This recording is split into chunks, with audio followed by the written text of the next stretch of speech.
This one's not out of Hawaii. This one's coming all the way from the Philippines. That means it has a whole lot of momentum, picking up a lot of moisture as it moves across the Pacific, and it slams into spots like British Columbia, down into Washington, down into Oregon. And so we're seeing the beginning of this event truly starts to enhance as we get in to the weekend and early next week. The hurricane hunters on Thursday through Friday flew for nearly 10 hours. We don't have 10 hours to show you. So let's show you what it's like in a time-lapse view. It's important because when you watch their ride, you're going to, from this vantage point, see, well, I mean, what'd you learn? Huh? I mean, it's really gray. It's misty. I can barely see anything.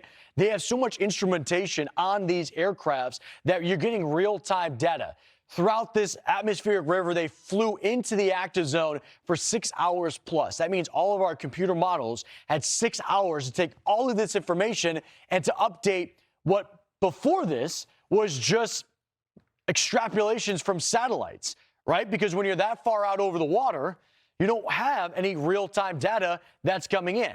And so you're just looking at trying to get your best estimate, a best sense of what's going to happen once it leaves the ocean and makes impact. Now, I mean, our satellites are amazing. Our technology is amazing. So I'm not saying, hey, you're going to have like a totally different forecast, but this gives us beneficial information. It's something that we see during the hurricane season. Why they're called the Hurricane Hunters, we do have another mission throughout Saturday that will give us even more updates. Why you want to stay tuned with the forecast, because as of right now, the biggest impacts are these coastal areas of Oregon and Washington where they could get 8+ inches of rain. But what happens if that focuses a little further inland along the I-5 corridor? Now you're starting to talk about bigger cities like Seattle and Portland. Those alone have millions of people. So what we have right now, overall beneficial rain for Forks, where they could wipe away hopefully about half of their deficit that they have.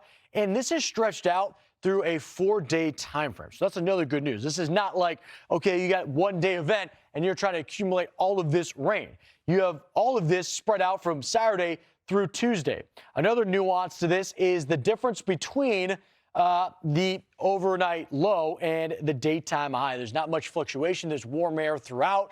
And because of that, you're looking at the snow levels very high. What does that mean with high snow levels? That means that the snow is not going to form until you get to about 4,000, 5,000 feet plus, which is above those mountain passes out west, like Stevens Pass and Snoqualmie passes. So when you are driving through this, just be prepared for wet and slick conditions, something that we have seen time and time again. When does the cold air truly come in? I don't believe it really enhances until Tuesday of next week. Look at all the blue that's on the screen. All the air temperatures that you see reflected here above freezing. Those are in the valley locations. In the high terrain, you'll be able to get some good snow from the Northern Rockies to the Cascades.